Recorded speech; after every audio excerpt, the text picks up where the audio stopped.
नमस्कार सभी साथियों को। मैं रवि बघेल स्वागत करता हूं आपके अपने YouTube channel Ravi for competition में। तो साथियों, कैसे आप सब लोग? उम्मीद करता हूं सब लोग ठीक ठाक होंगे और अपनी अपनी पढ़ाई में अस्वस्थ समझना से लग रहे हैं। तो साथियों, हम बात करने वाले हैं आरपीएफ कांस्टेबल एंड एसआई की भर्ती के बारे में, क्योंकि जो बच्चों को बहुत ही चिंताजनक विषय बन चुका है। क्योंकि अभी हाल ही में आरआरबी ने अपना वार्षिक कैलेंडर जारी किया, यानी एनुअल कैलेंडर जारी किया है। उसमें जो है आरपीएफ का कहीं भी मेंशन नहीं कर रखा है। एक बार उसको देखेंगे। पहले उसका वार्षिक जो कैलेंडर है वो क्या है। देखो, इसमें जनवरी मार्च में आपको क्या दे रखा है, एएलपी के बारे में बता रखा है। अप्रैल और जून में आपका टेक्नीशियन का दे रखा है। उसके बाद में जुलाई से सितंबर के बीच में आपको एनटीपीसी का दे रखा है। अदर जो है आपको अक्टूबर दिसंबर और बाकी सारा कुछ इसमें सारी वैकेंसियों के बारे में मेंशन कर रखा है। लेकिन आपको कहीं पर भी आपको आरपीएफ को देखने को नहीं मिलेगा। ठीक है, तो हालांकि इसके बारे में आपने इसका रेलवे के कैलेंडर के बारे में बहुत सारी वीडियो देख ली होंगी, नोटिस भी देख लिया होगा, हमारे चैनल पे भी इसका अपडेट मिल गया था। लेकिन आरपीएफ का कहीं भी जिक्र नहीं था, जो कि बच्चों का बहुत ही चिंता का विषय बन चुका कि आरपीएफ की वैकेंसी आएंगी या नहीं आएंगी।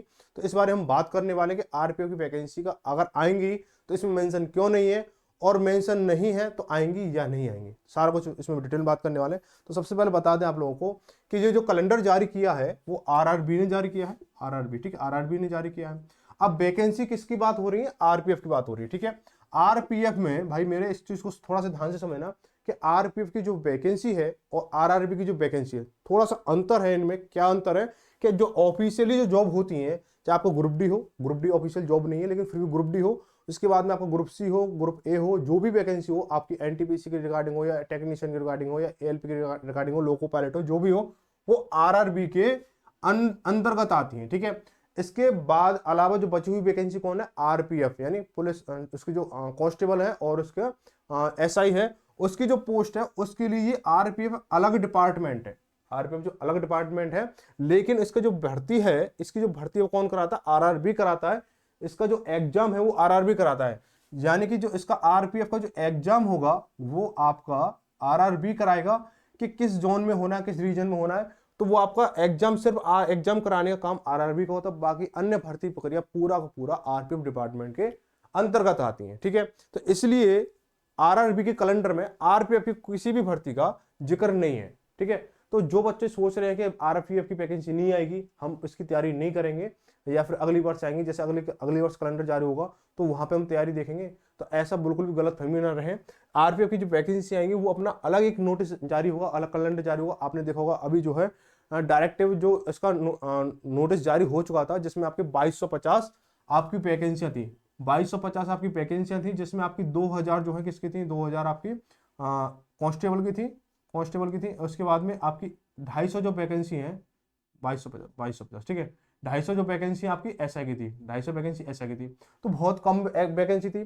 ठीक है, इसको वैकेंसी बढ़ाने के लिए बच्चों ने क्या, ट्विटर कैंपेन वगैरह जो भी कुछ किया, ठीक है, थोड़ा बहुत सोशल मीडिया सहारा लिया। साथ में यहाँ पे क्या, एक मतलब कंडीशन ऑफ रची थी एज को लेकर। ठीक है, एज को लेकर कंडीशन फंसी थी, इसलिए जो वैकेंसी अभी रुकी हुई है, तो हो सकता है फरवरी में जैसे ये 2250 वैकेंसी आनी थी, तो फरवरी में क्या है, अप्लाई होना था। ठीक है, फरवरी में आपकी ऑफिशियल नोटिस या आपकी विज्ञप्ति आनी थी भर्ती के बारे में, और फरवरी में ही 13-14 फरवरी में आपका क्या था, ऑनलाइन फॉर्म चालू होने थे। लेकिन कुछ बदलाव होने हैं, जैसे ये सुनने में आ रहा कि ये जो वैकेंसी है इनकी पदों की संख्या जो हम भरने वाली है, और जो एज के लिए जो 3 वर्ष का जो माहौल बना हुआ है, 3 वर्ष का जो माहौल बना हुआ वो उसमें ऐड करने की भी बात हो रही है। क्योंकि अन्य जो भर्तियां हैं रेलवे के रिगार्डिंग, वो रेलवे के अंतर्गत जो भर्तियां आ रही हैं उन सभी में 3 वर्ष की जो छूट दे दी गई है, तो यहाँ पर भी 3 वर्ष की छूट दे दी जा रही है। तो 3 वर्ष के हिसाब से जब 3 आयु सीमा बढ़ेगी तो पदों की संख्या भी बढ़ानी पड़ेगी, लाजमी है। ठीक है, तो इसलिए यहाँ पर थोड़ा सा डिले चल रहा है। हो सकता है फरवरी के अंत में आ जाए, हो सकता है फरवरी में ही आ जाए, हो सकता है मार्च में आए। तो जब भी आएगा वो आपको हम लोग सूचित कर देंगे। लेकिन फिलहाल यही है कि आप लोग जो बच्चे आरपीएफ में जाना चाहते हैं, आरपीएफ को सपना बना रखा है, आरपीएफ को अपना लक्ष्य बना रखा है, वो अपनी आरपीएफ की तैयारी करते रहे। क्योंकि कभी भी इसका आरपीएफ का ऑफिशियल नोटिस जारी हो सकता है। ये इस भ्रम में ना रहे कि आरआरबी के ऑफिशियल कैलेंडर में, वार्षिक कैलेंडर में आरपीएफ का कहीं जिक्र नहीं हुआ है, तो ये क्या वैकेंसी नहीं आएगी। ये जो वैकेंसी है आरपीएफ आरआरबी कैलेंडर से अलग है। ठीक है, तो आरआरबी कैलेंडर में नहीं आई तो इसका मतलब ये नहीं है कि ये वैकेंसी नहीं आएगी। तो आरपीएफ जो अपना नोटिस अलग जारी करेगा, इससे उसका कोई लेना देना नहीं है। हालांकि एग्जाम इसका यही कराएगा। ठीक है, किस जोन में कराएगा, किस जोन में कितनी वैकेंसी रहेगी, है ना। ऐसे अजमेर हो गया, दिल्ली हो गया, इलाहाबाद हो गया, जयपुर हो गया, जम्मू कश्मीर हो गया, ऐसे अलग अलग जोन होते हैं ना, उस जोन के हिसाब से ये मतलब सारा कुछ यही मतलब करेगा, एग्जाम जो यही कंडक्ट कराएगा। लेकिन पूरा जो प्रोसेस है, जो पूरा हैंडल होगा, इसके हाथ में होगा। इसलिए आरपीएफ ने अभी तक नहीं दिया। ठीक है, तो ऐसी ही इन्फॉर्मेशन वीडियो पाने के लिए आप हमारे चैनल से जुड़ सकते हो। हम लोग जो आपकी गवर्नमेंट जॉब की जो है ऑफिशियल एंड सबसे तेज जो है आपको जानकारी, सबसे फास्ट आपको जानकारी देते हैं, इसलिए हमारे चैनल को सब्सक्राइब कर सकते हो। और अगर आपको वीडियो जानकारी अच्छी लगी हो तो आप हमारे चैनल को सब्सक्राइब करें, वीडियो को लाइक शेयर जरूर करें। तो मिलते हैं किसी अगली खास जानकारी साथ में, तब तक सभी को धन्यवाद।